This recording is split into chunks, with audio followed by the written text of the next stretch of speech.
so many guys out there. We don't want to say love. The drama continues. That's all it is. We just had a president. But you want it to be true, you make it true. So you get clicks, but when you go personal, what's really going on? Like, what's going on, y'all? This Greg. Greg said it. Back with another one.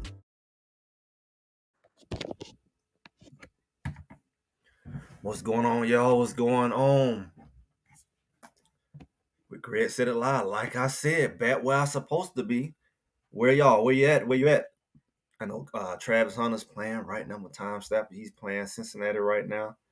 And so that's interesting that Shador's team played Cincinnati last week. And Travis Hunter's playing this week. So he's playing both ways like he's doing pretty decent. And right now they're winning. So shout out to Travis Hunter. Trying to do his thing, playing both sides of the ball, getting his defensive snaps on. Y'all, we are here. Week 3 down, up to week 4. So, hey, come on in the room. Today, this is my recap. This is Greg Setter's recap. Everybody else jumped on, right after the game. I never do pretty much. I wait till this Sunday, and this is my time. A lot of people had a chance to digest, maybe look at other commentary. I haven't seen as much. But I just like to hear, have my perspective. I ain't here to repeat nobody else. Everybody have their thing. Everybody say, I do this, well, I do this too. I do what I do, right? And,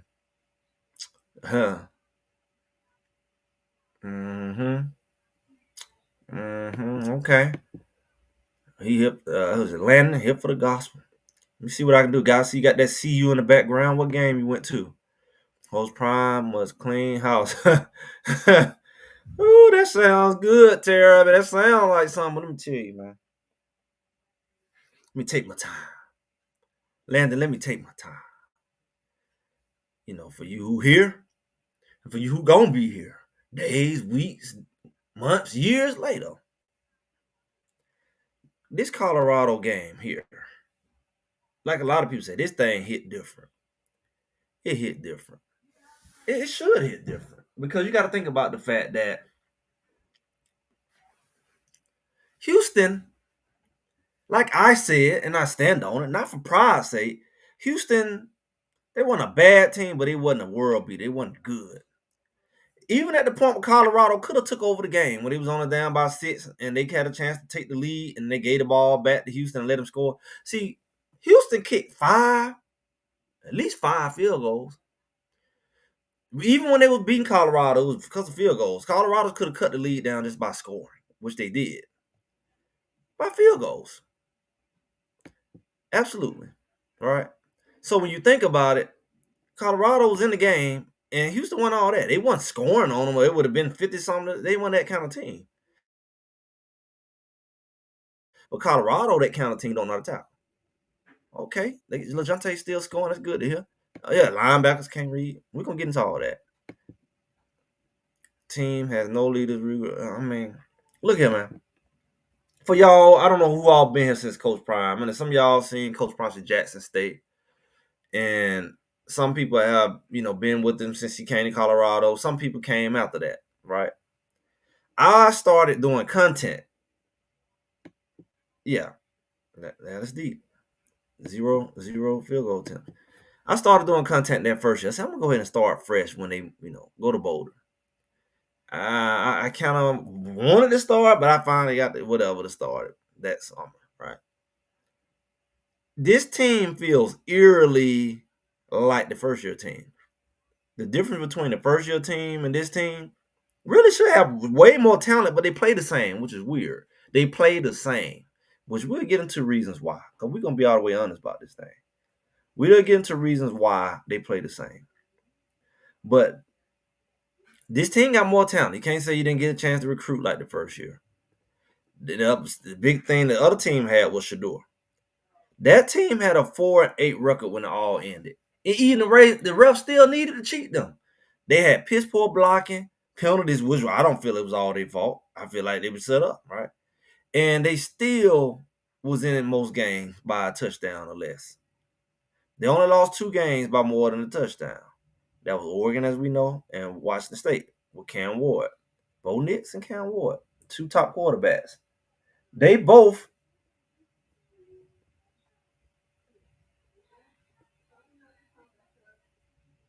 they both great quarterbacks when you look back at it, as far as what they end up doing. So the end of the day, Colorado,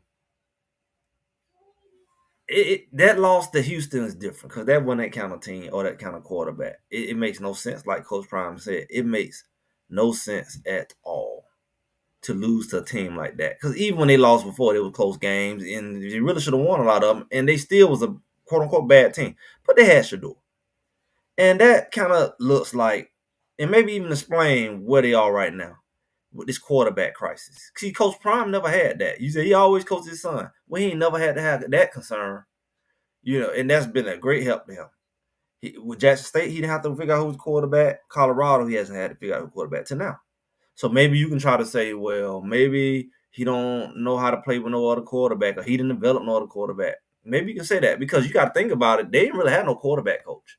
They didn't have to have no quarterback coach with Shador because he had his own. So they got away with not having a quarterback coach. They really did.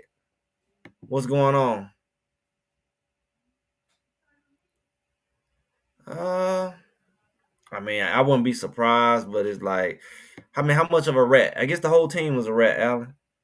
I mean, he could be a rat, but it's like, I mean, how much of a rat can you really?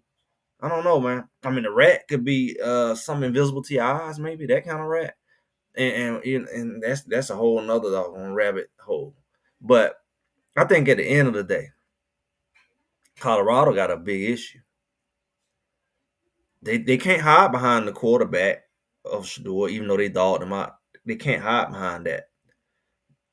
They don't even know who the quarterback going to be, and that's a scary thing because they got 3 ones that could, but it's like they don't really have no all the way faith in either one. They don't have faith in Juju because they say he's young and he's still developing. Stop. They had all that faith in him. They want to recruit it the way they did, and when they got 2 more quarterbacks and promised them to start.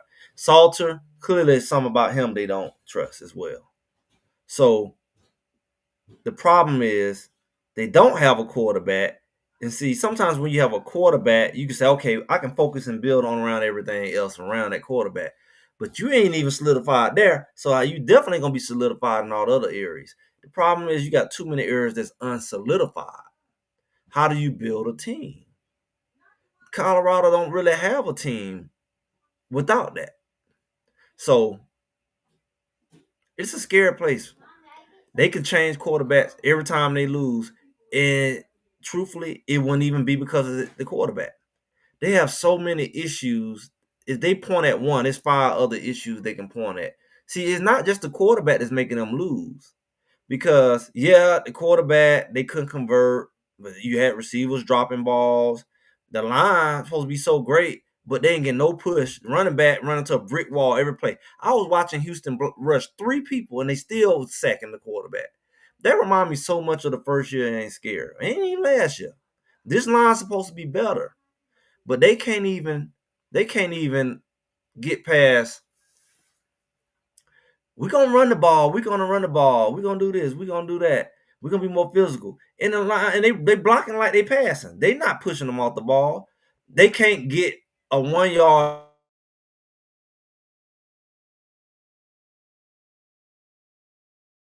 team needs it. They get 1-2 yards at will. They ain't afraid to go on 4th and 1. Nobody they facing. It really has always been the case, even this year. First, nobody's afraid. How many 4th down attempts this team had? 4th and short. How many third down attempts did they have? They're not afraid to go short yardage. They're not afraid to do that. And it's like that's a problem in itself. That they know we can always get 1 or 2 yards. 3rd and short, 4th and short, we going for it. Houston did that risky a lot of time. I think only one time he got stopped. And I really think about that with all the other teams. I really think about Georgia Tech wasn't afraid to go on the short yards, and even Delaware. I don't think these teams, they know they can get pushed that you can't. So what you do, you point. Colorado has always punted the ball on 4th and 1, 4th and 2. I mean, they scared to do it. They don't believe they can get 1 yard. You can lay down and get one because they get no push. You say you change mentality, you don't change trainers. You have changed offensive line coach. You have changed coordinators. How is it possible that you have the same issues? This is it in the water. Do you blame Coach Prime? Because we talking about Schumer. We talk about Schumer. So it's like, how much do you where do you go? What do you blame? What do you blame? Can y'all give me some insight on what can you say at this point? It's a another rat, another this, another that. No matter which the jump scheme is the same, right? Okay, multiple rats, moles. Okay. Oh goodness, is they visible or invisible? I don't know. Yeah, they drop balls. Yeah, they drop balls right in the hands. And the thing about it, what's weird to me when I watch the other games, I typically don't try to watch a lot of games. I ain't got time to sit around and watch games all day. I mean, I do this Colorado thing mainly because I'm doing the content. I ain't like a lot of other folk. I ain't finna sit here and do this, right? I got the stuff I got to do. And when you look at, I watched the Georgia game, pretty much most of the back end, Georgia versus Tennessee. You don't. I mean, you see a guy drop a ball every now and then, miss a tackle every now and then. It don't become a thing. How do you miss all your opportunities? Dropping the ball, miss blocks. They have so many miss assignments. It looks raggedy, man. It doesn't look like football. It doesn't look like you watching um even varsity football. It's like you watching Little League. It's a lot of miss assignments. What do you blame that on?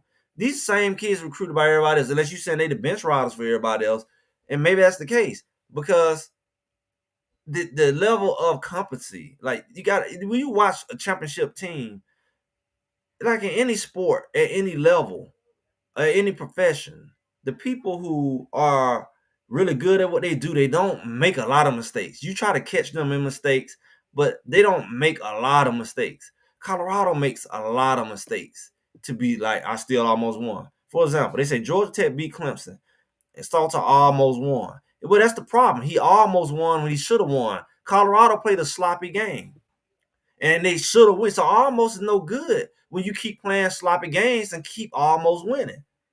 They keep almost winning.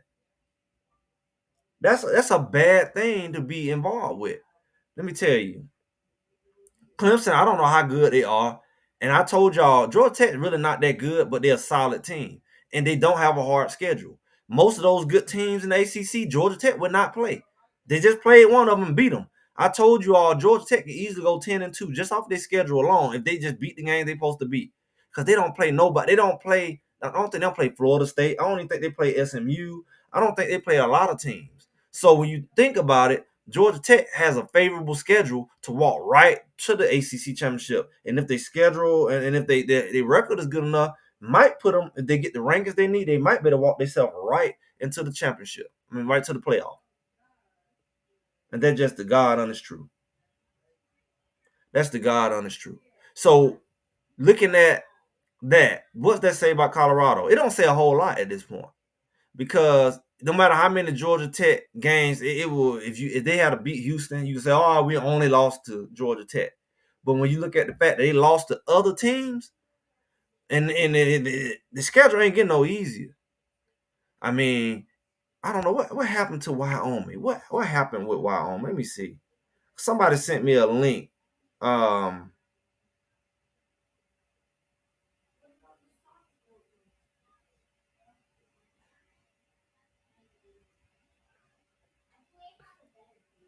Let me see about this Georgia Tech. Not Georgia Tech. I saw somebody send me something about Wyoming. Wyoming. Let me see what was the final thing with Wyoming. Wyoming versus they played Utah. Utah considered ranked.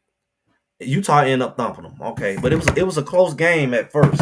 Utah ended up beating them like 31-6. Okay, so Utah they always rank Utah. Utah don't have to do nothing to get ranked for whatever reason. That's the silliness of it all. They ain't Utah did crap last year, but they ranked. Utah got blasted by everybody last year, but they get to come out the season ranked. That's the silliness it's on. But what you can't do is you go out there and stink up the field and then complaining about people not respecting you. Call out on Monday's team, it will be like and fool me. I will see. It depends what the loyalty. He destroyed the locker room. I don't know how. I mean, I wouldn't know. I wouldn't know. I'm not there. Counted for many. Yeah, Amazon, stay coming. Almost lost. Accounted for many of the almost lost. He made wins where they should have been. Yeah, I mean, yeah, we seen that with Colorado State. But again, they only won 4 games. So was all they wins almost losses? I mean, they beat Nebraska pretty sound. I mean, I know he was responsible for that. I'm talking about that the year before. Um, but last year, how many almost losses did they have? For the ones they won last year, they won pretty solid. And then the year before, that was a whole nother thing. The first year, um, they're paying those uh, they paying those guys to bring the program back down because most of the O line ain't going to the NFL. I don't know. They claim to be going to NFL, just like they claim Preston Howard is going to NFL, but he ain't playing like it. He ain't stopped the slant yet. He supposed to be one of the top guys that came in the portal and supposed to be one of the top. He's a fifth-year senior, and he playing like first-year Colorado. Okay, NFL scheme, Colorado scheme, or maybe Colorado. Yeah, they probably will. They say TCU, Yeah, they got to play TCU later. I mean, they got to play TCU. They got to play BYU, and I don't know what Kansas State looking like. They got to play all them guys. Iowa State. And these teams are not going. They ain't even got to be that good, but they gonna be better than what Houston did because they ain't gonna. As long as they don't make a lot of mistakes, and Colorado making all the mistakes, you blowing all your opportunities. You missing the blocks. You dropping balls. You missing plenty of tackles. You blowing assignments. You blowing coverages. You doing it all. You're not doing one or two. So you spending the whole game. You know, you spending the whole game. It just doesn't make sense. So basically, Colorado is not going to get any easier. So let's get into this good, bad, or ugly. What good happened? I don't know. They had a moment in the second quarter where they did 14-point, like they trying to come back right at halftime or whatever. The Stott was running the ball and all that, and like they moved the ball 2 series in a row. Now, why could they do it then? And why could they do it then and not the rest of the game? I don't know. Yeah, Houston defense is decent. They was decent last year. All they really need was a quarterback, some offense to kind of make them a pretty solid team. But they still have, I mean, you watch their line fall apart. They already replaced their whole line. It's not like they returned the whole team. So people call that a winnable game. Houston wasn't perfect. They're not the most ultra talented. They don't have a lot of weapons at receiver. They had one guy who did decent. They got a tight end. They playing with backup running backs. So what do you do when you play a team like that? Quarterback new just like yours new. What excuse do you have? They don't have any advantage on you. You're supposed to have all these weapons. You're supposed to have more receiver weapons than they do. You're supposed to have more running backs than they. Your running backs, only one of your running backs down. The rest of them here. They beat you with the doggone Charlie. They beat you with a super duper backup quarterback. I mean running back. Everybody was breaking records on you. That's what Colorado does when they come out there and play sloppily. They put teams in a situation where they just look better than they ever have. And it's just, a lot of people say it's Super Bowl for everybody. They play better, but you make them look better when you can't tackle. You arm tackling a guy like he Barry Sanders or somebody. So it looks bad. But the game not started off, about the second quarter. That was a good. It wasn't a whole lot of good, y'all. I mean, special teams. I guess you still try to throw so they kick the ball in the zone, the punt is still there. That's like icing on the cake. That's not the main entree. Last year we want to blame it on, they be bringing the ball out of the end zone and get your doggone coverage team together. You're non-tackling people. That's the only reason, the factor, because just like the rest of your team, y'all can't tackle. Now, last year they tackled better, but they still was inconsistent. That's why they lost to Kansas State, because they couldn't tackle. That's why they lost to Kansas, because they couldn't tackle. Not being able to tackle is what made them lose the games. Even up to the BYU, they get in the backfield, but they can't tackle. right above them with Colorado. So Kansas State, right? That's interesting. So y'all help me know what was good, because maybe I'm tripping. Sometimes when you see a lot of bad stuff, you kind of don't see the good. But I know we can get into the bad. Bad. Like they can run the ball. Third year in a row, new lineman coach, new coordinator, Marshall Faulk, new running backs, good running backs. Can't say the running backs not good. They show that they're good, and you still ain't blocking for them. They run right into a man as soon as they get to the line of scrimmage, or if they even get to the line of scrimmage. All these so-called big linemen, big Chrysler up there, Chrysler. You got big Jordan Cino there. They running behind the man. The whole defense line on collapse, and the linemen standing over there to the side like they playing patty cake. Why all the defensive line hitting your running back, and they stand around watching. How they still can't keep up with their blocks? Like what's going on? Are they you say that Xavier Hill and Seaton Pope be going to NFL. You say that, and you say you should better run behind them all day. And then why that ain't happening? Because I watched them blocks go across their face like everybody else. Yeah, scheme. Sometimes they had a doggone people trying to get the blocks they ain't gonna be able to get to. It's like where you come up with this stuff. But again, how? You got all these NFL linemen. How do they give you stuff that's not realistic? I'm not, and I'm the first to tell you everything don't translate. Like it's true that just because you're a pro or you're a good athlete, that don't mean that it translates. That's true, but the reality is, how do you not be able to teach something even on the most basic level? And I guess it come to question is, what makes a good coach? I watch these old sloppy coaches. They've been coached for a long time. Like what was that coach? Coach at what game I was watching yesterday? Tennessee. He supposed to be some great coach. Is he big old out of shape? Like, do these make the better coaches? Because that's the mindset. The guys who love coaching who didn't make it and went into coaching versus guys who went NFL and the whole fight of who's a better coach. And we know I didn't go to NFL, but I'm a better coach. Are they better coaches? Coach Primes, I don't like college coaches. I like pros. But then your pros, y'all product don't look as good as the guys who career college coaches and for 3 years now. Like, is the pro thing helping? Because the kids look like they ain't coach worth for crap. You out there telling them stuff, but is it like, are you not breaking it down fundamentally enough for them? What are they missing? Because they ain't listening to that you say. You tell them to get in gap. You got Warren Sapp on the defense line, and your defensive line, they still act like they don't know what planet they on. What good having a Warren Sapp if your doggone linemen play like they on JV? We need the down block big and run counters. Okay, scheme. Y'all, what kind of scheme? What kind of we talking? What kind of scheme we talking about? Because I mean, look back at running back look most improved. Yeah, it sounds like you're doing a job. They're not blocking her for crap, man. They're not getting people off the ball and they missing blocks. Like they missing blatant blocks. The man getting in the backfield free, hitting your running back as soon as you get the ball. He ain't getting a chance to run the ball. But you keep saying you want to run the ball and you gonna run the ball. I mean, but how you get to the second level? They ain't dealing with the first level good. You go get the first level, you let your man go right there and hit him as soon as he get the ball. Yeah, appreciate it, Juice. Bruce's hire was a hookup. Look, I can't tell you, man. I just know after the first year with Sean, I know he was ready to let him go. I know he was ready to let Sean go. And he did let Sean go. Y'all remember that, right?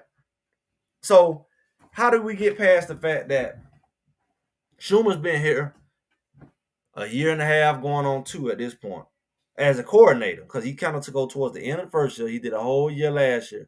And so now, you almost going up on 2 years. How do you explain?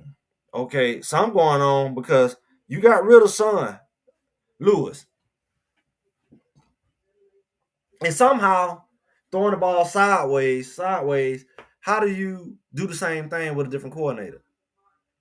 I feel like it was Schumann the whole time because he was the analyst. He was up there helping him call, and so when he came in, they said, "Oh, the plays don't look different." It's the same guy. He said, "I'm in somebody else's system, but it's the same guy." So we still didn't run as much. All you do say it's the same guy. Y'all say Dion ain't doing crap. He really behind it all because the plays look identical. I mean, they look identical to each other, far as a whole bunch of sideways or hitches, a whole bunch of screen. That's what they had Shador doing from year one. Here it is, Shador gone. They still doing it. They still doing it. The line still can't block. Schumer is the common coordinator. I mean, he's the common denominator for sure. He is the common denominator for sure. What's going on, Big Worm? Yeah, I mean, but do y'all really think that Salter would have made a difference? Salter walking around, let me tell you something about Salter. Salter so darn nonchalant, I knew it was a problem then. He's so nonchalant and you know what I'm saying? That's cool, but that ain't working in this environment. And it ain't perceived the same. It's one thing to be cool and calm, but it's kind of like, it look like you don't care. It look like you scared. People calling you scared. When you nonchalant, they think you scared.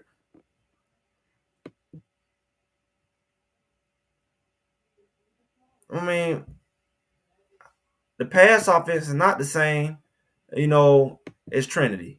Because I think clearly I think Coach Prime has the same impact. His ideology. He clearly wants to throw the ball more. Look at all the receivers he brought in. And so he clearly is a passer. I mean, he was a receiver and a DB. That's clear. That's clear. But what Brett Bartolone did, it don't look the same. But I can't say that if he took on the coordinator that he wouldn't do the same thing, because then the common denominator would be Coach Prime, because he the only one that left. Because we don't have two coordinators already. So if somebody else come in and they run a similar style plays, but see Brett Bartolone, he stretched the field more. He's the air raid. He from that tree, and he stretched the field more. He wasn't doing a lot of ding and dunk, even though he did do a lot of short stuff. Because they say all Shador do is ding and dunk, but Shador a lot of stuff wasn't backfield and sideways. It was still in front of him at Jackson State. It's Spring something to come up with a game plan. I mean, they have to evaluate. All I had to do was look to see what he did already. But he could have figured that out a long time ago. I mean, because we know what I figured that's what he claimed he adjusted, because everybody say he did it according to Shador. So I figured he was gonna do the offense according to Salter, and we know what Salter do. All you do is emulate what he did at Liberty. That's his strength. Being greasy in the locker room was being greasy. They were being greasy. They probably was. I don't know, but that ain't good if they are. Yeah, he came from the Mike Leach thing, and that's where they brought him to Jackson State, and that's really what should do really, really thrive. He really, really thrived. They opened it up, but they had the receivers. They got the receivers now. It was never really a big question about his line at Jackson State. That was never a big deal. I mean, because really talent wise, they were just ahead of everybody. Knows how to be better than Prime. Who knows how to do it better than Prime? Special teams doing a good job. Yeah, I mean, and they limited opportunity to have an impact on the game. The kickoff ain't really a factor if you kick it in the end zone. The punt has been doing good, and the field goal has been decent. But none of that is really helping you really, unless you're gonna go and kick 5 field goals and like Houston did. Model didn't get that chance. They all have prestige. What's going on? Yeah, I mean, it's supposed to. Ain't no excuses. Yeah, I mean that's where you're working at.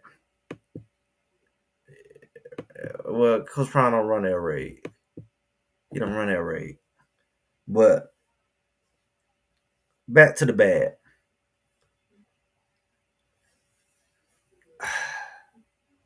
What else is bad? I think that outside of running the ball, I think it was bad that they was dropping the ball.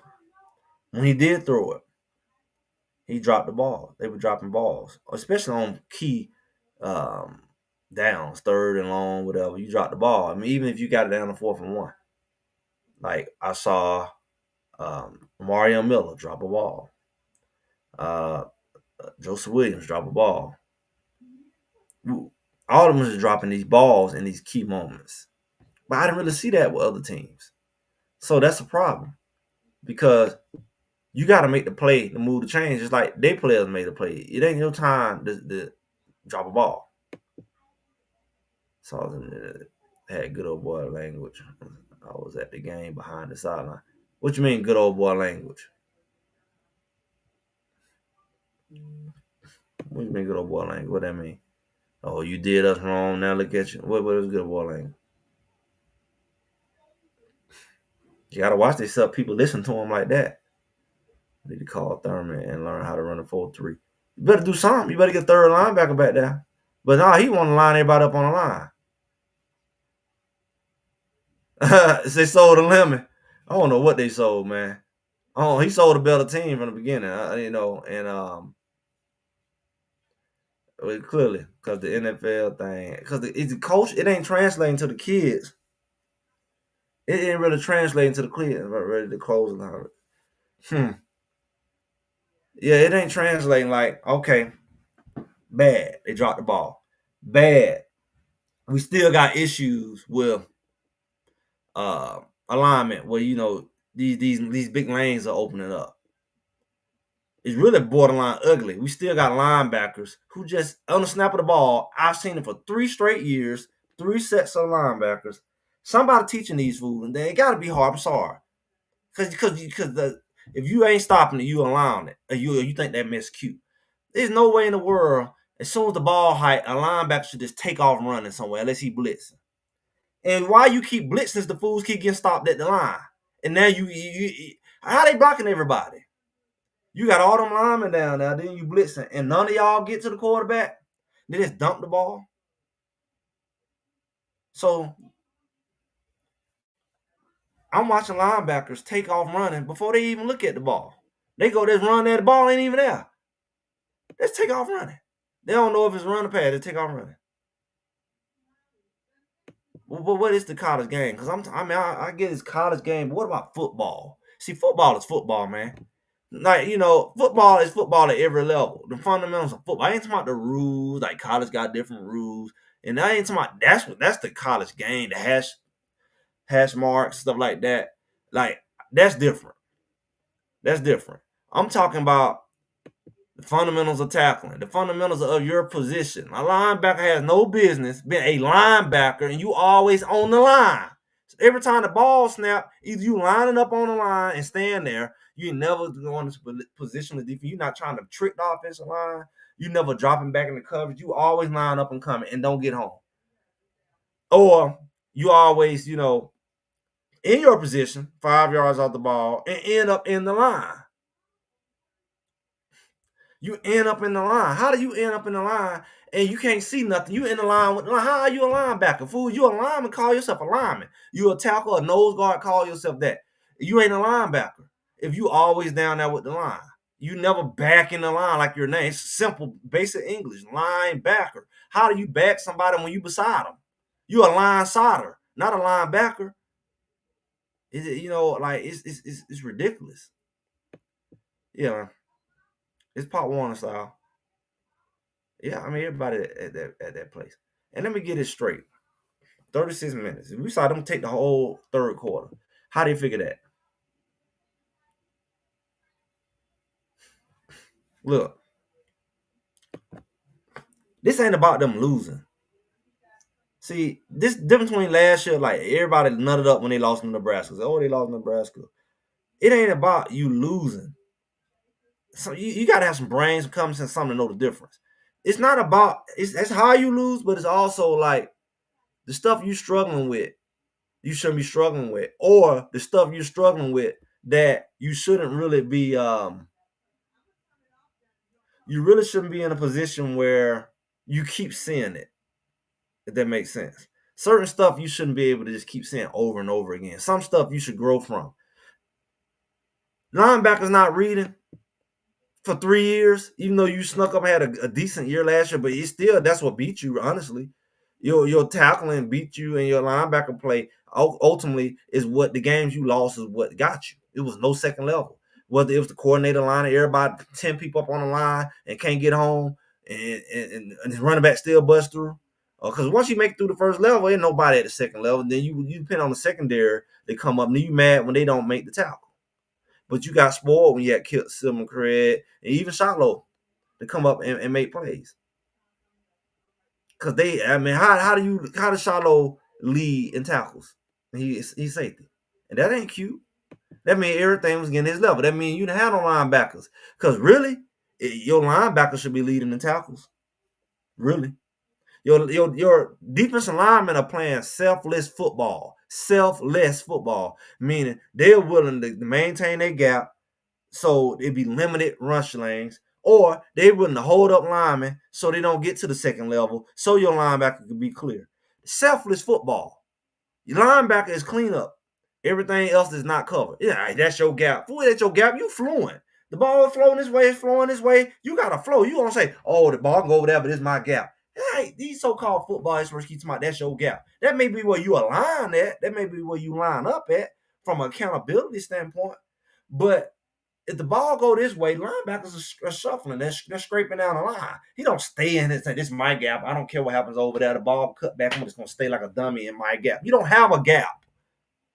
You are a linebacker. You know what I'm saying? You are a linebacker. Everything they makes past that is between you and your counterpart. And if y'all can handle that, add a third one or a fourth one, really. Bring the strong safety down in there. Do what you got to do. You can't stop the run. But I see quite the opposite, y'all. I see this guy every time team running on him since really and I was at the game, Kansas State. Since Kansas State last year, I've noticed this guy, his bright idea is to put everybody on the line. He got about 4-5 linemen down there. He walked all the linebackers up. And then your cornerbacks are in man, they running for their life because they got to cover the whole field, including the middle. So that's why you wonder why they get whooped by drag routes and slants and all that crap. With a whole nother coordinator who wasn't there originally when it happened the first year. So again, it's another situation. New defense and offensive coordinator, same issues on both sides of the ball. They drag right there. They really ain't got to do them to get a step on your DB who keep letting across his face in a so-called pro like Hodge. And he just keep on going across. It ain't nobody there to keep that in check. It ain't nobody dropping back underneath. It's just green grass. Even the other DB is gone. So the quarterback can throw from here to a mile away. As long as he got to step on your guy and he slipped, like we seen with Cooper last year and all these. If he slip, if he sneeze, that's true. That guy gonna turn a 2-yard drag route into a 99-yard touchdown. How many years have we seen that? Let's be real. We seen that when they played Stanford that year. When that boy took a quick slant all the way to the house from the other side of the field, like he was some kind of track star. No DBs to be found, and his man covering him fell. And they benched him for falling. But it's like you got him no help on the inside. You ain't got your quarterback ain't got to fit no windows, no lanes. He just doggone can throw it to the slant, and there's nobody on the other side of the field because they dumb enough. You have your man, you're gonna run him off, chase him by his man because he don't want to get burnt. Your safeties are 20 miles back, and it's like you tackling the man 40 yards upfield on a quick slant. Who does that? You ain't even got no linebackers, so why act like you got them? They rarely ever dropping in coverage, and when you do see him, it's only one. He dropped to the middle of the field. That's about most you see of coverage. So you putting them in a bad spot. All your cornerbacks better be prime time Deion Sanders, which they ain't clearly. You put them all in the situation, and every team to see that say, "Oh shoot, we know who our athletes are. We know who our athletes are." You know, we just gonna throw it right over his head because we know you ain't got the fastest guys, the most skilled guys at DB. We even the teams who can't throw know to throw the ball straight up in the air, and your DB dumbing up the hand fight with him and tackle him for the ball to come down and get a pass interference. So they say either I'm gonna get a pass interference with these unsound Hall of Fame trained DBs, or they're gonna get burnt. Either way, I got a 9 times out of 10 of being successful. Maybe out in this, it'd be hard to get rid of his friends in order to win. Well, the ugly truth is this. I was thinking this. I was thinking something similar, not necessarily that. I was thinking, is it worth it for him? The man don't have his toes cut off. He don't have a bladder cancer situation. You know, is it worth it? His son's gone, so it ain't like he down for them. Is it worth him staying here? Like I'd be like, man, I don't need this in my life. I got money. I don't have to do this to keep getting paid. I got endorsements. I can do commercials. I can do commentary. Why does Coach Prime need this? I know everybody here for Coach Prime, but why? That's the question. Why does he need this? Whether he's doing a good job or not, whether he's got moles in his camp, rats. Why does he need this? Why does he need to add this? He's always been a winner. Why does he need to be one of the most intelligent football guys, athletes all time, and look like he don't know nothing? Why does he need it? He don't need the money necessarily. I mean, he can go make a couple $1,000,000 a year doing just, from his endorsements. He can invest in other stuff and make money. And they like football paying him that much. They paying him that much over time. I mean, what I think they said they getting about 10, 11 million a year. I guess that's decent. That's decent. Now they paying him that. Originally, he was getting about half that. So, I mean, okay, that's decent. But I'm sure with his charisma and personality, he can go and get a startup company or something and make that. Linebackers line up on line and then have them drop back when the ball is snapped. They should be in the right position. But they're not. They snap the ball and run straight to the line, even whether the ball there or not. They just run into people. I've never seen that before at the college level. I never seen that before at the college level. Hodge played bad last year. Let's be real. He's the reason why they lost the Kansas State game. And he was getting burnt every week before that. He got burnt at Baylor. I have not seen him do good because right after all that, he got hurt. And then he came back this year and he back to the Saints. I have never seen, even in well off, I seen him make some hits. He looked bigger this year. But I have never seen him covered nowhere near the reputation they had for him when he came in. I've never seen it. Yeah. I mean, he had some long runs, so that's where it came in. I've never seen it. So the ugly is this, y'all. The ugly is the tackling. The ugly is the tackling. Now, I'm going to give y'all something since y'all here. A few of y'all that's here, right? Look, I'm the one who told Coach Prime. I'm the one who said that even my counterparts, if they all was in it or whatever. I said the night games, Colorado don't play worth crap. I've seen it for 2 years. And they love getting Colorado. They don't play 2 Friday games already. Look what they already doing. I think probably the next few games, they're going to have night games. I know BYU is another 8 o'clock at night game for them. For the rest of the world, it's 10 o'clock. They always give these boys these late games. Coach Prime ain't never said it until I said it for almost a month straight. Everybody started knowing me as the guy that said it. And he said, well, we really don't play good at night, but that ain't no excuse. And he bring it back again. But, we just a morning team. Well, we flipped the schedule. You didn't flip the schedule. You didn't flip the schedule. We all watch well off. Y'all might do a walkthrough at night the day before the game or the day before you hit the road or something. That's not practice. Because one of y'all only practice for an hour. That's a whole nother conversation. Now, I'm thinking that's NCAA or whatever. I know when I play, we practice 3 hours a day. And we hit 3 hours. Because that's how you get time to really go over stuff. You sitting here and you flip the schedule instead of practicing at 10 o'clock in the morning, you practice at 3 or 4. Your game ain't at 3 or 4. Your game is at 8 o'clock at night. They kept giving y'all 8 o'clock games. Y'all kept getting these 8 o'clock games, 8 o'clock games, 8 o'clock games. Yeah.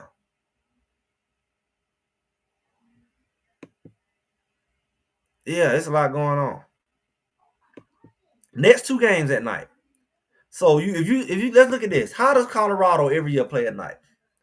See, it's a setup. It's a setup. They got the data. I just used my brain and saw the data. He finally figured out after I said that. All of a sudden heard Warren Sapp. They said verbatim what I said. Never said it before. I was the only person saying it. And then all of a sudden, they were repeating verbatim, even to the point people were sending me messages like, but they telling everything you said. They listen to what they saying. I ain't now started hearing they verbatim using every talk point. I said it 4 weeks in a row. Like they send y'all up. And here it is. They don't have 2 Friday games back to back. They had Friday game, day game, Friday game. You play on Thursday night one night, then you come back Friday. Historically, when have they ever played good on any Thursday or Friday? When have they played a dominating game on any Friday game? That Stanford game they were winning, they let them come back, look like Halloween night, whatever. They let them run them down. All these games, they have not won a weekday game. I mean, They played North Dakota State. Almost got them on that. What was that? A Thursday night. You know, everything that they doing, they have not played a good night game yet. They get here again once again out of 5 games. It's gonna be what, night games, 4 of them. That's what you're dealing with because they wait and pick the schedule. They don't need to be disclosed, to be announced. They don't you know when they play, you don't know what time they play, you don't know where they gonna play, you don't know what channel they gonna play on. They leave that up on the schedule every year so they can keep throwing you night games. And then to my it's for marketing. How stupid are you? I told them was stupid last year, and now everybody's so smart. I told y'all that it ain't got to do with no marketing. Cause they know they got a better chance of getting Colorado whooped because they play like zombies every time they play at night.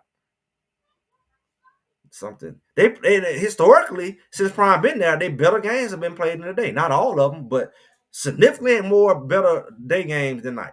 In the early, the better. Matter of fact, they blow teams out. They blow Utah out and Oklahoma State all them folk out when they played at like 12 o'clock. They 10 o'clock daytime doing there. 12 o'clock Eastern. You know, they playing at 10 o'clock.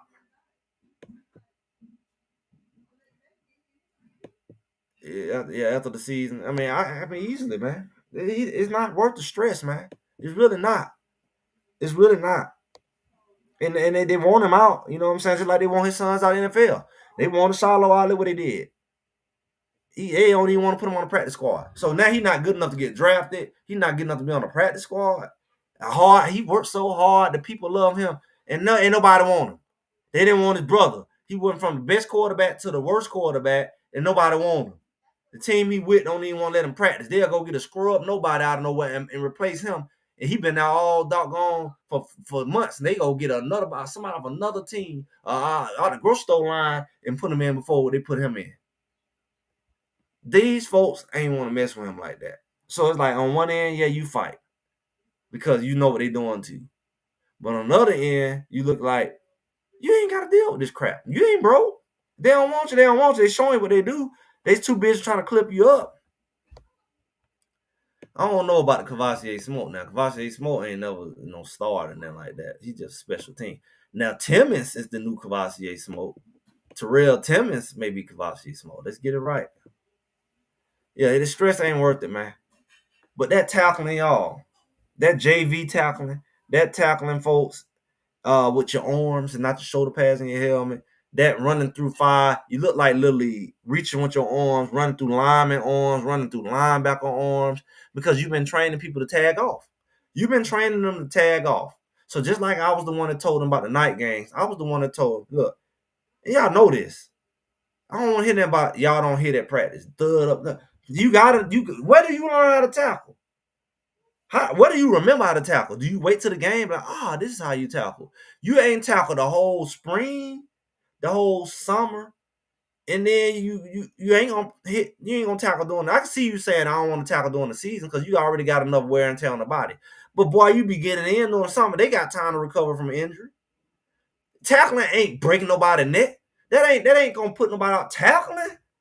Yeah, most of the injuries when they go to the ground. Most of the injuries come when you trying to let up on something and you get yourself hurt because you're not going 100%. And when you don't go 100%, you more likely to get hurt. That's what happens. That's what really happens. That's why when I got hurt, it was not going 100%. When you either gonna let up and somebody else going full speed, or you don't do things fully and you halfway do something and you tweak something or you hurt something because you have buttoned it. And that's when you more likely to get hurt. It ain't tackling. It's very few times I've seen somebody get tackled and come up hurt. From tackling?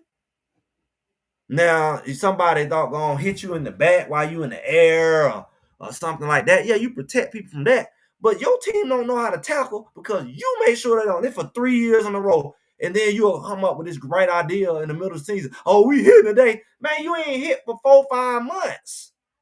How you gonna fix it in 2 practices? We gonna get more physical. They gonna try that just for that week. You got an issue with tackling because you don't tackle. They not used to. Think about it. It's like if you ain't used to tackling, you get me in the game. I'm supposed to know how to tackle.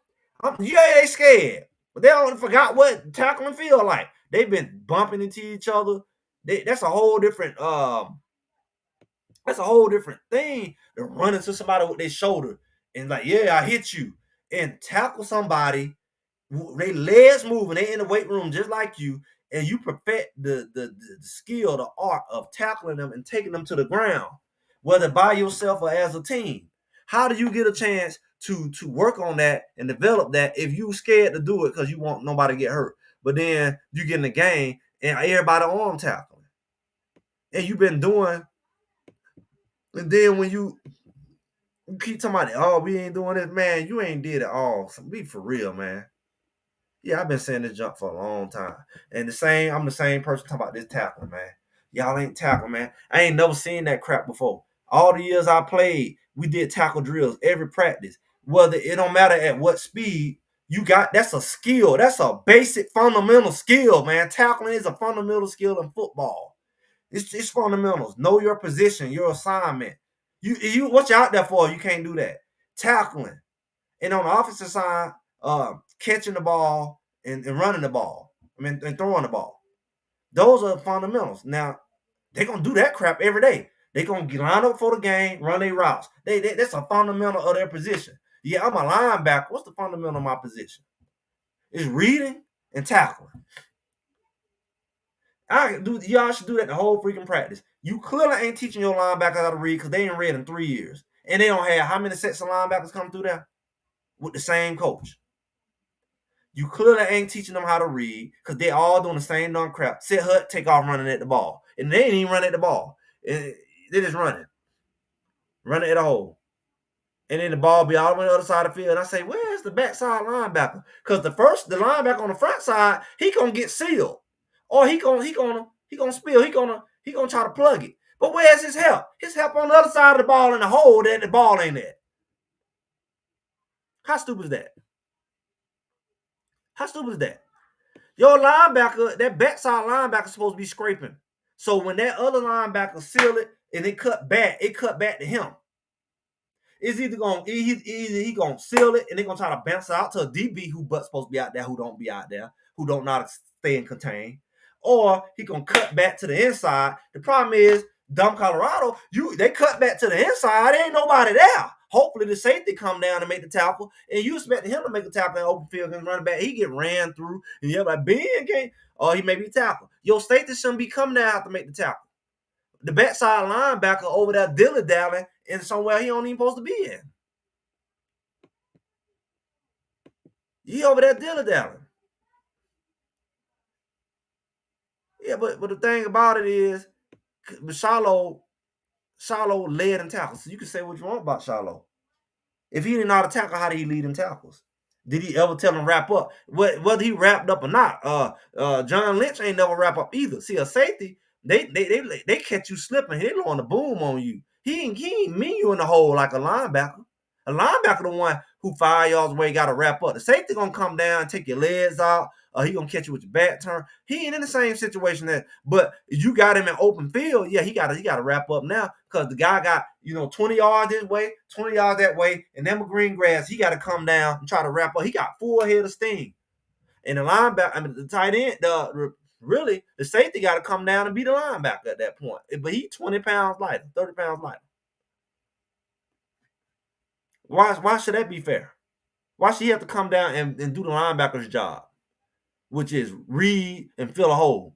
Linebackers ain't reading; they just running into a hole. So that ain't helping you. Yeah, yeah, yeah. But it's inconsistent. So what good is it? They show they know how to do it, and they stop you they finally stop you on 1 or 2 drives. They show you. But what good is that? You did you blindfolded? What happened? Maybe not. But it ain't about being because none of them tackle. Yeah, yeah, yeah. He may not be, but I mean, what good is it if he played like everybody else playing? Yo, he playing like he supposed to be the guy on the bench, but he playing like everybody else playing. It's supposed to be a difference. It's supposed to be a difference.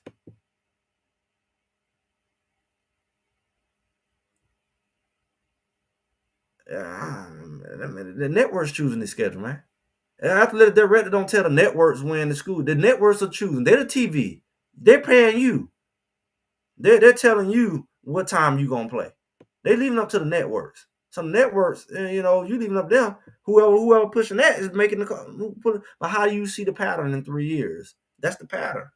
Night games, night games, night games. One time they played like what a year or so ago, 6 night games out of 9. When I went all the way to the last couple games when they finally played some back-to-back day games. And we're like, oh, and they beat the mess out of the teams. And we're like, oh, they finally played day games. That's when people start finally saying what I said.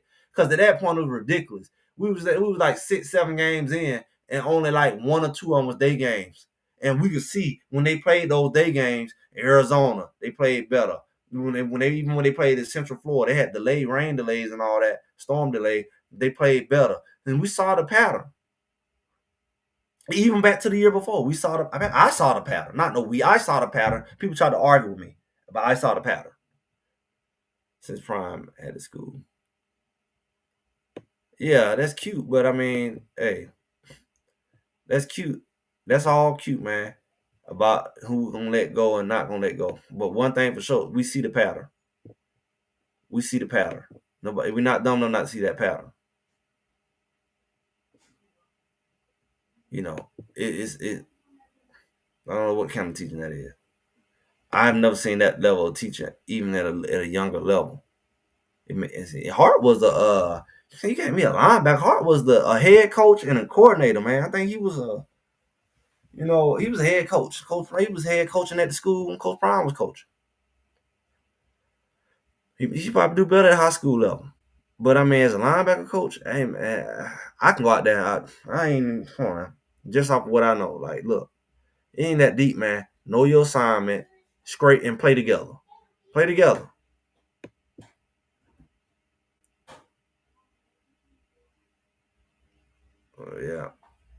Yeah. Yeah. I mean, I feel you because I don't watch football just be watching it. I got stuff to do. So, like, I'm in Atlanta. I don't watch the Falcons. They always play bad football. I don't want to be irritated just because I get off on being irritated. Like, that's weird. Like, you shouldn't be getting off on that. That's weird. I don't like watching bad football. I want to see good football if I'm gonna watch it. Looking like it's coming down, just not looking into it like he was before. Yeah, yeah. I mean, that's natural though. They're going to strip the ball instead of rap tackle. I mean, you can't strip the ball when you're the only one. That's stupid. You strip the ball when you're team tackling. When somebody is hitting and somebody else is stripping. That's when you strip. You don't strip the ball when you in open field. Nobody that ain't what they doing. It look like they stripping because they arm tackling. Ain't no stripping. Ain't no stripping crap. They stripping because they arm tackling and reaching out and look like they stripping. Because that's what they do at practice. They tagging off. Tag. They ain't even put 2 hands on the man. So they run, I got you. They playing tag touch football.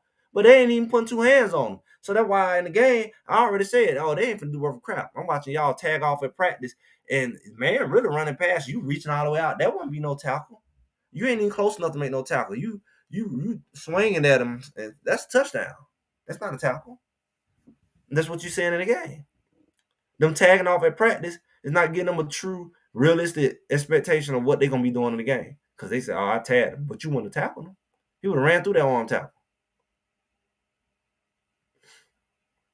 Look, ain't nobody gave him no pass. Man, I say he run and put everybody on the line. He put everybody on the line. You know, he put everybody on the line.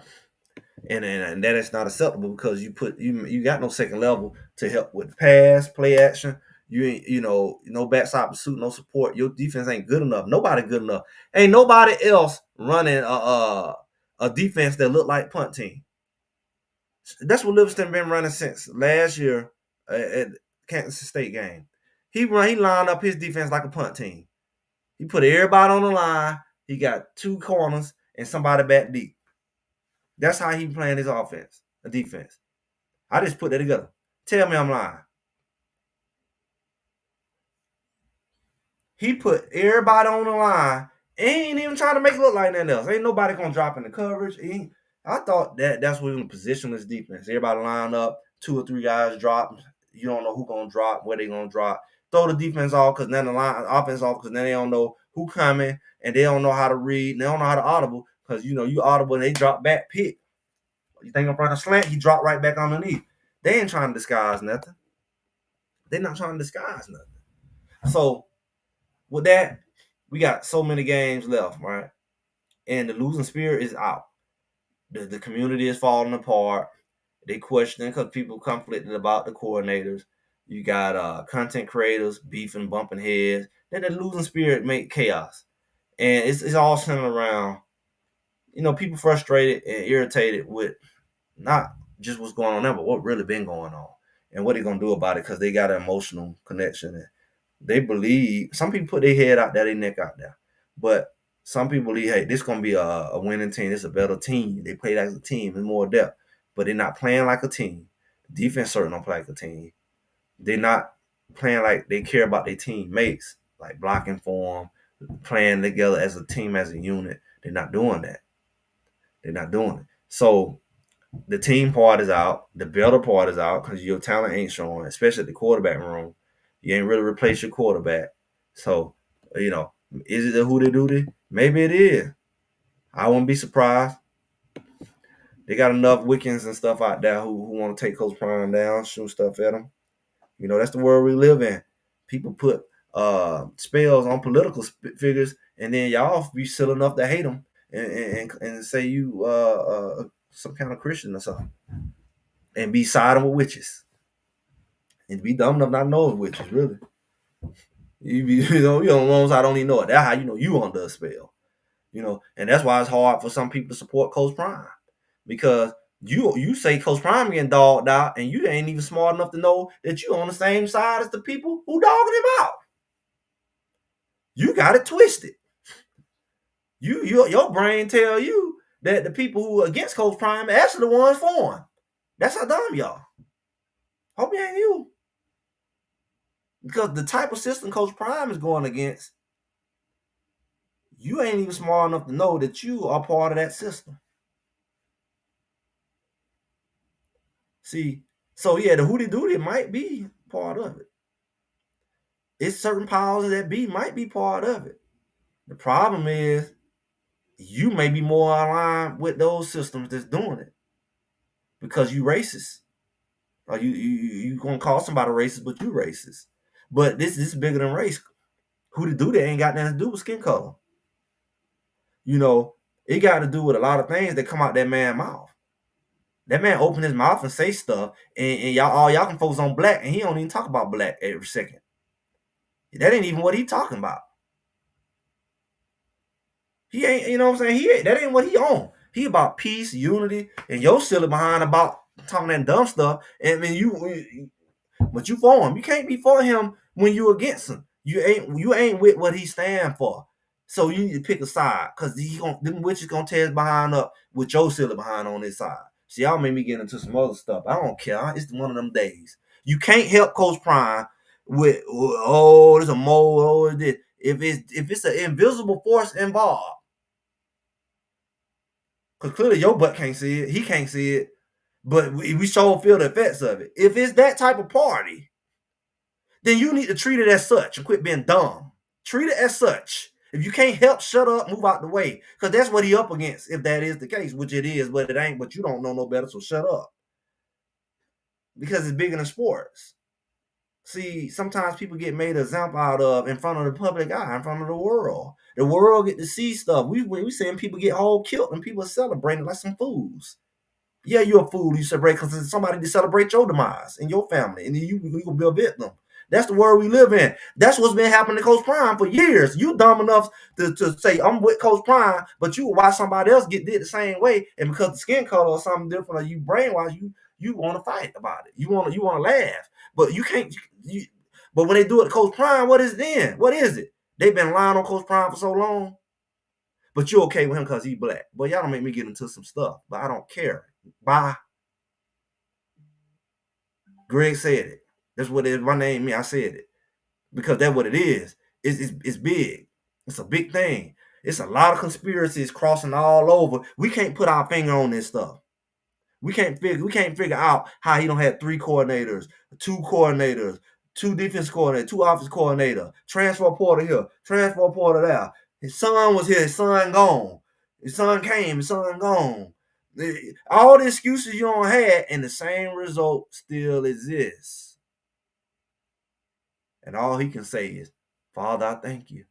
His children talking about God is good. And your dumb eyes talking about his skin color. You can't help him. You ain't smart. You can't help him. You can't help him. It's a reason why he's saying that. He know what's going on. It's a reason why he keep putting that out. It ain't because he's not going religious. He know it's bigger than him. And he knows it's bigger than football. If you ain't figured that out by now, what you here for? Don't even come on my channel. Because I ain't the one. Go some other goofy person. I'm going to tell you. I'm going to tell you the truth. Like it or leave it. That's what I stand for. If it was about football, why his sons ain't playing? Neither one of them playing. As talented, as accomplished as they've been their whole life, they can't even play in the NFL. And you say because they black, fool, the whole NFL black. All them other guys that got drafted was black. That's why you can't get nowhere. You can't understand what's going on. This thing here, something going on. Something going on. If you ain't smart enough to figure it out, shut up and let the smart people talk about it.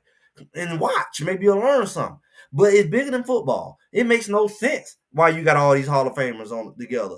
They look like the most incompetent team. It makes no sense that year after year, a whole nother group of kids, different coordinators, and the team looks the same to the point where Coach Prime keep getting attacked. Like he wants to look like that. We knew the team was in trouble in the camp when Coach Prime kept getting on well off saying, "Oh, y'all ain't disciplined." Yeah, he kept getting them lists where he was calling people names. He kept calling people names. They weren't showing up to practice. They weren't going to class. It's like he finally got that under wraps last year. They was best GPA and all that. And then boom, he got some kids back with the dumb stuff. They ain't going to class. They ain't showing up to practice. He said they ain't working hard. He kept complaining about them not running to the ball. They ain't running to the ball. Man, he been saying that for 2 years. You would think the culture would be on establish that. It ain't that he don't want it to happen. You think he want the DB to keep letting people go across their face. Been talking about that since Kamani was there.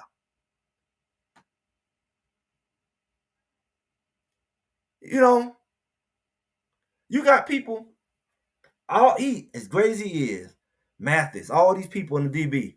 You got Livingston, come out NFL, and they DBs look worse than anybody else team. You think it's because they ain't teaching them? It is such thing that you can tell somebody something, and something be over their butt. They so hoodooed out. They go, you be talking to them, they go, and it go right through their ear. They can't even hear what you saying. It ain't even natural. Y'all don't even know nothing about that. I told you that. You didn't hear me? No, I ain't hear you. It's Twilight Zone. Something off. I know I told you that. I done told you 100 times and you still not doing it. It ain't because you're not talented, fool. You go to somebody else's team and play perfectly. We watch running backs who couldn't even run the ball to Colorado. You say the line of running back and they go be 1,000-yard rusher next year. You say, see, you was Colorado. You don't even know how this thing can be set up, man. It can be deep like that, man. Stuff can manipulate like that. You can't see it. Something's off. To the point I can't even fully point at Coach Prime because I'm not there, but I know something off. But I also know you can tell somebody something you blew in the face and something else is involved. Some hootie doody is involved. It'll make stuff just not work. And because people not intelligent or whatever enough, they don't know about that. They just watch life and the world fall apart as if that doesn't happen. But you looking at the result all over when people do stupid, wild stuff and say stuff that makes no sense. And you be sitting here like, what in the world is that? That don't make no sense that people are acting like that and talking like that. They up under that mess. They jacked up. And you expect them to know that they up under it. No, you just look at how they acting. You just look at how they acting. He been sucking on lemons since the first year he was there. Hey man, I can put it's some stuff that they can put out there on you that'll make you freeze up too, and it can be bigger than the lights. It's a lot of things that can make you freeze up and make you forget stuff that you know and make you self sabotage. There's some stuff out there. People ain't putting spells on people for fun. Whether you think it's true or not, you be dumb to say it ain't because we're looking at the results of it all around the world. Regardless of you ignorant of how it works or not, it's people that's doing it. So if that kind of stuff is going on, then it could affect your players. It could make your players get out there and go, forget everything you said and do a whole bunch of stupid stuff. It could. It could if that's the case. So I won't put them. I won't put them. Uh, I wasn't putting that beside that. See, some of y'all would. Y'all jump straight to this low level stuff. Yeah, appreciate it. But I know for sure it's something that can affect the environment so much that it can make an environment a losing environment. You don't get that mess off from over you. But y'all too busy trying to prove you God. You trying to be God so much you too dumb to know you not, and you can't explain why your life jacked up and everybody else's life jacked up. It is such thing as something that can be over an environment that'll make people not function properly. I've seen it. I even lived it. I know it can happen. They call that a losing. You ever seen a? You ever seen a shoot? We can stick with sports. You ever seen a town or a city? They're like, man, they like Cleveland, for example. They ain't won no championship, ain't went no playoff in 50 years or something. They be talking about like how Detroit was to recently.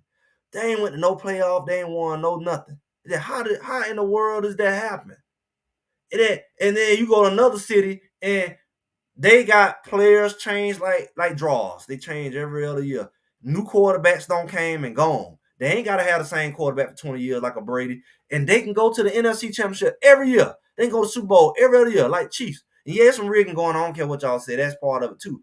But I'm saying, how does one environment, like what on any level of sports, any type of sport, you got it in basketball, you got it in baseball, you got it in football. No matter who the coach is, no matter who the players is, no matter what year it is, they sorry.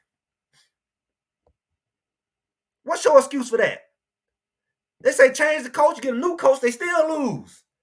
Get rid of the quarterback, get another quarterback, they still lose. They just can't win.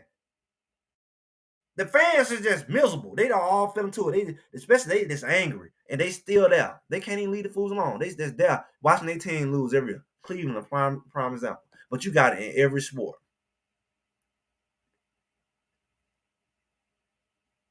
You got it in every sport. Maybe that's what Colorado dealing with for one reason or another. It clearly started before Coach Prime even got there. Maybe that's what he's up against. He didn't cause it to be a losing culture. It was there when he got there. How many coaches they went through before he got there? When did it start? I don't know. Colorado ain't been a consistent program since the early 2000s, maybe even 90s consistently. And then some point in the line, they start losing. And then they have a good year, and then they lose. And they have a decent year, and they lose. And they've been up on that for a minute. And it ain't even gotta be that it's about sports. It's just a mentality of an area, man. You'll be surprised how it affects things. But you're looking at it though. You're looking at it with your own bare butt naked eyes. You're looking at the result, and you sitting here like, and everybody talking dumb. Like, that don't make sense. How everybody else don't win the Super Bowl? How everybody else don't won? How everybody else don't did this? How everybody else don't did that? And why we can't win? And the fans and then I believe it affects your personal life because a loser is a loser, and a loser is a loser. You keep following the loser, you're gonna be one too. That's why I don't attach no losing teams. You go ahead. I ain't gonna watch no losing football there because I'm in Atlanta or I'm in the city. And we watch y'all lose every year and have that energy on me and complaining and expecting to lose and that whole energy behind it. That's when sports correlates to other areas. You take that losing spirit with you to your life. You take it to your life from a sport. That's when I think sports starts to go into other life. It's just a sport. You got hundreds of thousands of people who eating that losing spirit up, that mentality, whatever mindset you got to have to keep losing every year and arguing and bickering with each other and fighting and you quitting. As soon as you lose 3 games, you quit. I want to tell you about it. I've been a part of a losing program in high school. As soon as you lose that first game, the whole season over. You ready for it to end. Well, let me tell you, the juniors on the team every year, they say, oh, well, we can't ready for next year. Well, we're going to be better next year. Fool, this is the second game. We got 8 more games, 5, 6, 7 more games, and y'all already to my next year. We done. Well, we going to be better. I watch that happen year after year. Losing spirit. Okay, tell me that your losing spirit can't translate into a culture. And somebody got to come break it. It's hard to break that thing. And when we finally broke it my senior year in high school, it was hard. That every year, y'all say y'all gonna win every year. The band joining you out. Band. You a football player and the band joining you out. Y'all say y'all gonna win every year. Look at you. That's you gotta go through all that. Y'all ain't living that. You running your mouth on the internet. You don't know what environment it feel like on the campus. You run Coach Prime came because who he is, he lit that thing up. Before that, they couldn't even figure out one section of that stadium couldn't even be filled out. Nobody was coming to the games. And then Coach Prime came, everybody come to the game because he said, forget y'all, we flying out there. Them fools still might not come to the game, but Coach Prime supporters will fly out there from Atlanta and everywhere else. Because he said, I ain't going to be dependent on Colorado fans. Then Colorado people came around, and it's like the students start coming back to the game because that's what winning does. But you got to break through something to do that. You got to be a special person. Coach Prime is a special person because he refused to have a losing attitude. The man go get all kinds of surgeries and diseases, and he's still doing the job like he ain't even had that issue because he's a winner, man. And it ain't translating in that environment, not only to the players, but the environment is fighting against him.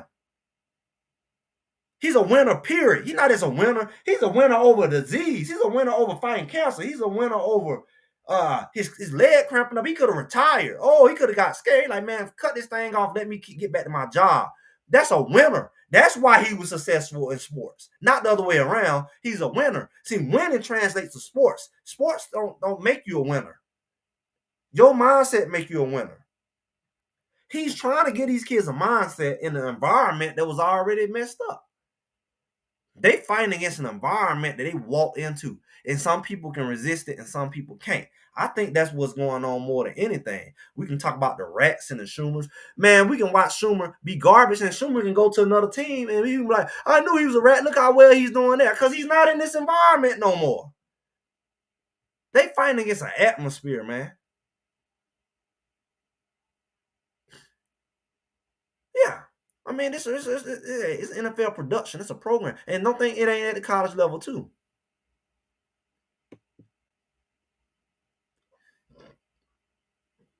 Yeah, but that's low level, man.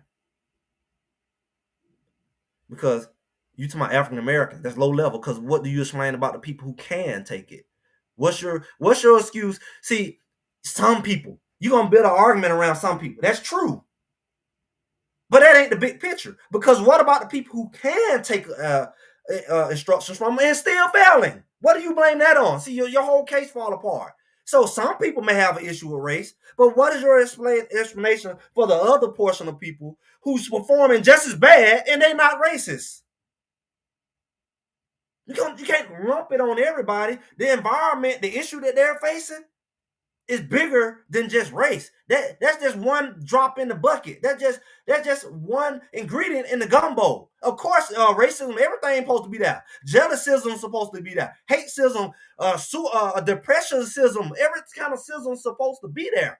If failure is involved, you think racism is the only thing that causes failure? It's perfect when it's mixed in with everything else. It's perfect. When you want division, and it's a team, man. It's a freaking team. You need every ism possible to make a team fail, to cause division and schisms. We talk about Coach Prime broke up the locker room because of that. It's a lot of things that can break up a locker room. Last year, his son was there. They blamed it on because he had jewelry and money and nobody else did. And they was jealous of him. Now the jealousy gone. What you got now? That proves to you what I just said out of my mouth. That it takes many isms to break down a team, and many isms will show up. Stupidism will show up too. It's many isms right here in this room. That if we all are here, we all support Colorado, or we all listen to this, but people got different isms right here while I'm talking. Right here in their own head. That's their problem with it. You go deal with your own things going on in your head on how you perceiving what I'm saying. I have no control over that. I can kiss your behind and you still gonna do it. Coach Prime, and then when he get snappy, people get offended. But at the same time, when he try to sweet talk people, that don't help. Shadul up there sweet talking the media, buying cookies and candy, and the kids, that ain't stopping them from attacking. You can't stop a person who got a problem from attacking you. They'll shoot you in the crowd and everything. You can't please nobody who crazy, who a whole devil. You can't talk them out of it. They don't even listen to God himself. They know what they're doing is wrong. You cannot change somebody's mind. You can change some people's mind. Some people can be convicted. But if God himself ain't changed the person, if everybody ain't perfect on this earth and God himself ain't changed them, what make you think you gonna change them? So to blame one particular thing or other, people got issues. People got issues. Blatant hateful. It's a lot of reasons why farmers see, first of all, okay, that's true. I seen it happen at Jackson State too. That's what come with it, sir. Any new coach is gonna have somebody that's a former alumni that's gonna hate them because they have a certain way of doing things. And anytime a new coach come in, he's gonna threaten some form of their tradition, and they're gonna hate him. We can make it. I mean, I'm not saying what you saying not true, but the why is you don't know. But I'm gonna tell you the main why is when you have, okay, my coach was this kind of guy, and you a different kind of guy, and y'all are losing, but we had this kind of coach and this kind of culture, and these were our traditions, and you ain't keep these traditions. They can hate you over that. I watched the Jackson State people hate him because he wanted to get rid of the classics that they had from decades. He's like, this ain't making no money. This don't make no sense. Then he started saying we don't need to go play these big schools and get beat. These were traditions that the black schools had. This is how they make their money. At least they thought they were making money.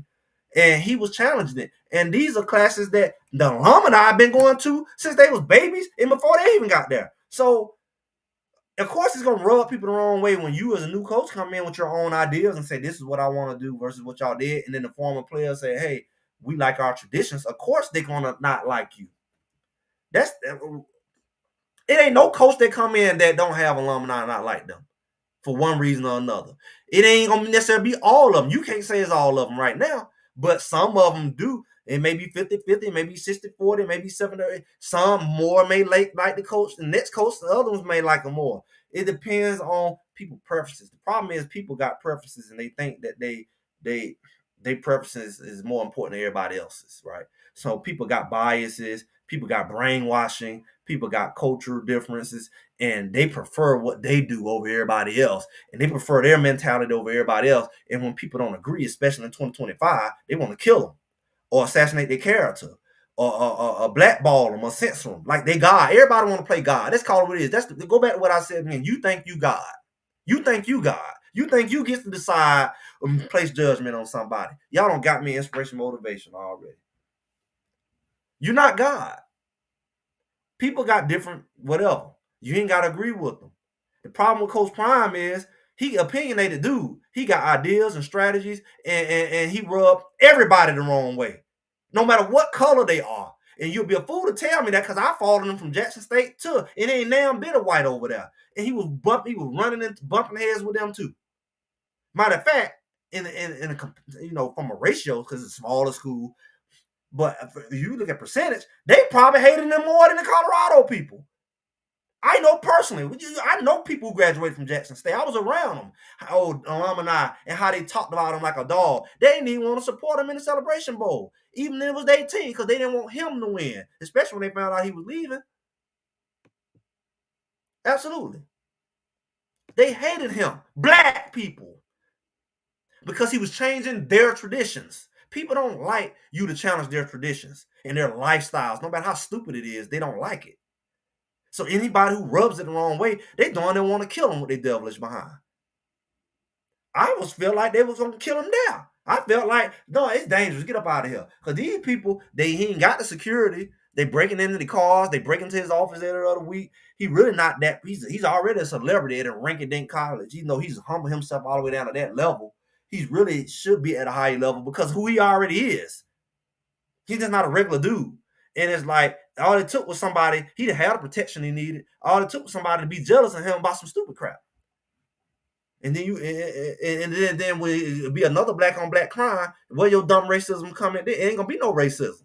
It's gonna be the typical everyday Negro. Somebody shot somebody, and you ain't got nothing to say about it, like you do all the other 99% of the black people who get killed, because that's who killing each other. So it's like we know that exists. So don't play dumb. Black people don't have beef with each other for some dumb stuff and kill each other and hurt each other. So don't act surprised and make it like it's automatically racism when a white person do it to a black person. Stupid people, stupid people. Hope you're not one of them. But they exist. They exist. So you don't automatically get to say another foolish person want to attack him, but they black is cool. But if a white person do it, they automatically racist. They might be racist, but what you gonna label the black dude? What your label for him? Hater? What is he? Because they exist. They exist. We know that. Go look at your raggedy stats. Go look at your raggedy community. Go look at the tape around your gas station right now. That every other week is a shooting at the gas station right up the street. If you even live in a black neighborhood, you talk black, you ain't even live in a black neighborhood. Probably ain't never lived in one. That's a whole nother conversation. But if you lived in one, you shut up because you know what's really good. How you got to lock your cars and look out and pay attention because the folks, you know the culture of your neighborhood. You know about the stick up kids. You know about all that. But some people run their mouth just because your skin, you ain't lived it. You just look like one. You ain't never lived in that. You had a good life. Shut up. You ain't never experienced it. You probably ain't never went to HBCU and know the issues of HBCU. They have issues. They have issues. And if anybody should be able to point out the issues, he should. But what happened? They crucified him. What happened to my boy Ed Reed? As soon as he went to point out issues that Bethune trying to make it a better place, they ran his butt up out of there.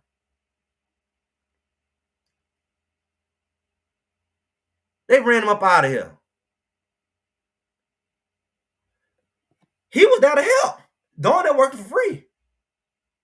All the influence he was bringing, all the resources he bringing, they said, forget that. You're going to challenge our ragged. You're going to expose all this raggedy mess we doing. We screwing over the kids. Mold all in the building. The equipment ain't even getting washed. He exposed it. Mad about it. Trying to raise money. And how dare you expose us? They blackballed him up out of there. He cried like a baby. Coach Prime had to be the one to say, come on, leave, man. They don't want you there. Come on, leave. He ain't had a starting coach job since. He coaching high school football in Atlanta. As a doggone offensive coordinator at that, he ain't on defense. Last time I checked.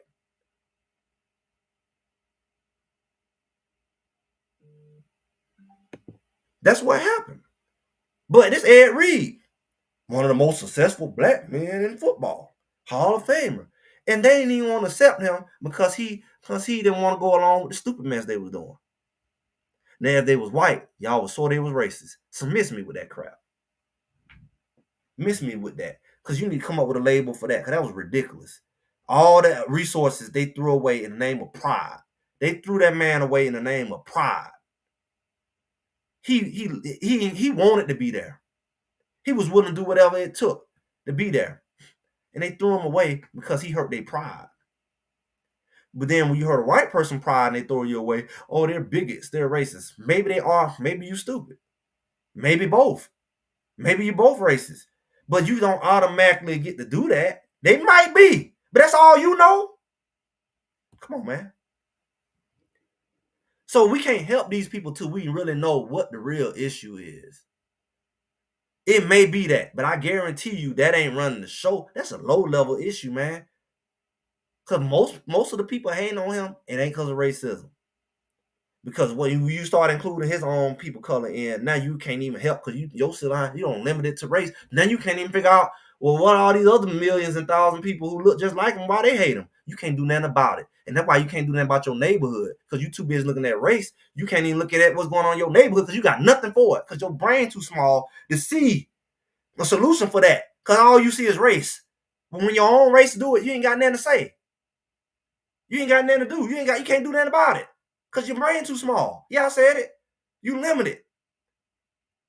You want all the race. Ooh. But man, they tearing your kids up. They tearing your house up, your community.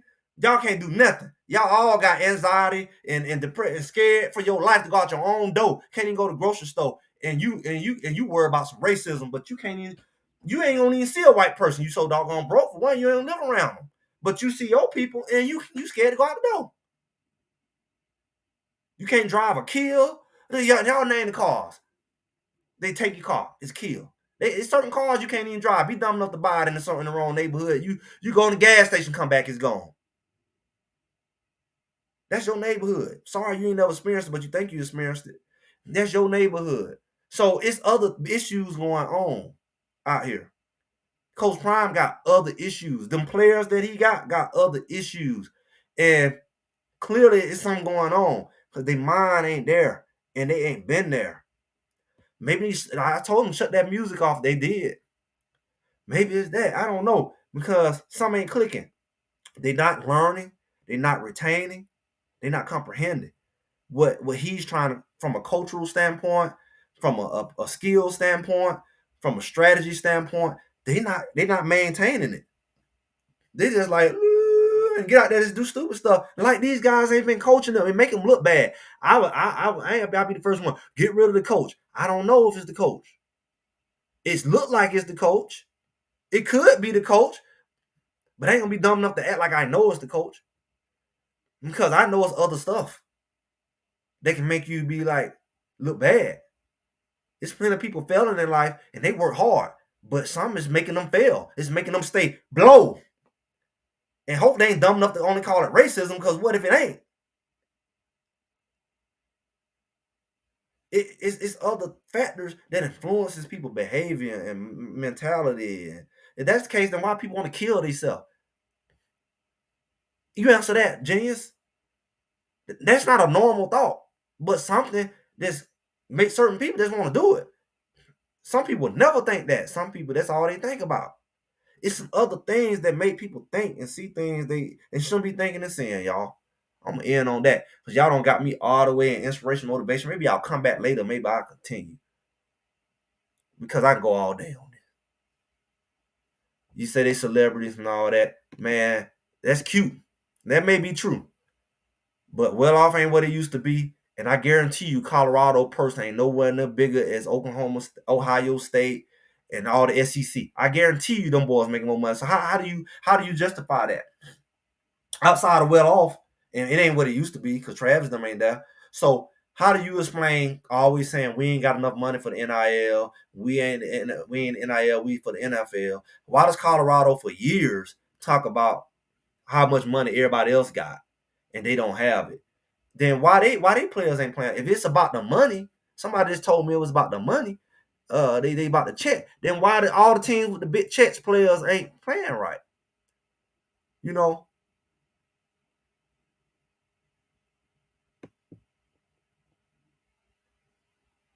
what was that? If it's about the check,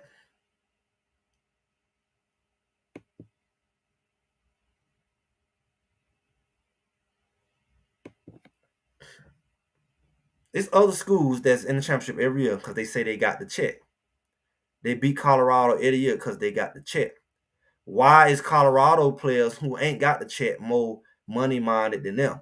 In that case, they should be the one playing like Colorado. So it can't be just the money. They players not a tackle. They ain't having the same year issues for 3 years in a row when can't read and monitor their assignment. They're going brain dead when they get out on the football field and just get stupid and run around like chickens with their head off.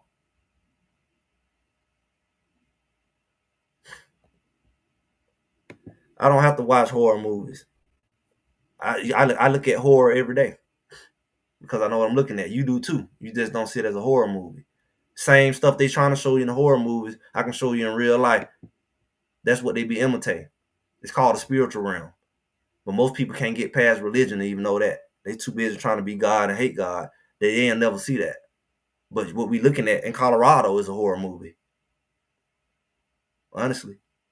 We're looking at a horror movie. We're looking at the unexplainable. It makes no sense. Coach Prime looks like a fool on the stage because he can't explain it. Because it makes no sense. Because it's not natural. All the work he said, "There's no way in the world after I seen the practice this week that I think they'll play like that." That's telling you something. Because that means that what they did in the game, they didn't do in practice. Now, y'all put that together in your head. If this man, because you can't debate what he said, because he the only one was there, we won. He said, I saw what they did in practice and they didn't do it in the game. There's no way this makes sense. This man is telling you with his own mouth. He's telling you. You try to be smarter than him and tell him what he's doing and all that. It's like when you look at what he's saying, listen with your ears, not your mouth. Listen to what he's saying. He's telling you what's going on. You're like, look here, man. I watch these guys at practice. There's no way in the world this is supposed to happen. You gonna argue with him? You gonna debate with him? You gonna say, "Oh, you just a dumb coach. You don't know better." The man, like almost going on 60 years old, Hall of Famer, been playing ball his whole life, and you know more than him because you watch him lose. You don't know what this is accounted to, but it's something. It's something going on. You may not know what it is. He may not even know what it is, but it's something. And until they figure out what that something is, Colorado in for a long season. And it ain't even just a season. It ain't even just a season. It could be next season and the season after that, the season after that, because we've already seen the pattern. Some people want to refuse to acknowledge the pattern. The pattern is already before us. So the reality is, if they don't do something about it and figure this thing out, then yeah. But I've already told you that freezing is. Do you know what freezing is? Okay, I was a psychology guy, so I can put psychology and spiritual together. Freezing is not a natural phenomenon. Something has to be going on in your head to make you freeze. The problem is you can't explain what it is. And I may not, another person, but it's something in their head that they're hearing. It's something that's controlling their mind that make them freeze. Because naturally, if you call them to freeze, that means they wasn't doing it before. But when they get in a certain situation or a certain environment, they freeze. Have I not been describing that the whole time? We can use all the words we want, but if somebody lock up, it's because something is controlling their mind. They are not controlling it anymore. Clearly, you can't see what's controlling their mind, so that goes back to what I'm saying. It's something that they can't see that's causing their mind to freeze. We can call it whatever we want. So that's still describing what I'm saying. We can call it a freeze and be shallow and say that's what it is, but what is causing the freeze? Something is causing the freeze. Something is causing the freeze, and to this point where that same kid may go to another team and don't freeze. And then you be looking like, well, it got to be Coach Prime in that environment. Maybe, maybe not. But you still got to explain why he didn't freeze in that environment but freezes in this one. Or why at his former place he didn't freeze. He was a 5-star and he get over here and he's a 0-star. And then he goes somewhere else and he's back a 5-star again. Like, what is it that make him go, I can't shake myself? It's a real thing. It's not just a sports thing. It's a life thing. You could do that in your career. You can do that as an entertainer and get up on the stage and you can sing, but all of a sudden you can't sing because your mind don't just locked up. Sabotage is just a word to describe what's going on, but what is causing it? You see? And if you can't, then just be prepared to keep watching sabotage. And you can't explain what it is because it's something. We can put all kinds of like verbs on it. We really could. We can try to describe it the best we can. But what good is describing something when you don't know the root cause of it? I tried to say that about Shador when he was jump out on people and then step on the brakes. And I was like, Shador need a sports psychologist. People, oh, he said that. Fool, I said what I said because I knew he was gonna run into that. That's what they're gonna use him, and that's what they're using against him in the NFL. That's what they're trying to use. They're trying to put him in psychological compromising situations to make him lock up, to make him not perform. We seen that in the last game he played. That's psychological warfare. I'm gonna play mind games with you, and they play mind games with you long as they can until they got the result they want to justify their action. But you got to know what drives you, or else somebody else will figure it out, and they'll use it against you if they vile enough. Of course, they made him look good. Because, like they say, stop on the 2 plays he did was, on some type of extra effort, a busted play or whatever. That's what they say about stop. Well, you can say that about Travis Shador. All those was extended plays and Shador breaking 45 tackles and then throwing the ball on top of it, and Travis Hunter catch the ball upside down. And nobody can take credit for that but effort. But that's what they did. Shador breaking and throwing the ball on the one a mile away, and Webster catching it right at the goal line to beat Baylor. That's effort. That's not play calling. So yeah, you can say that. You can say that the whole team was doing it and bailing him out. Because technically, you use that angle, yeah. So how much could you give him credit for? I wouldn't know, because the players was making plays. The difference is now they're not making plays. They're not making plays. They're dropping balls on big possessions. They're not making plays. The quarterbacks are not making plays. The receivers are not making plays like Travis Hunter would do on third and whatever. Shador go to him and he makes some crazy catch. So if he don't have that, and that's what it was, then yeah, you're gonna see the difference. If that's the case, if his team was bailing him out and they can't do it this year, then it's gonna be bad. It's gonna be bad.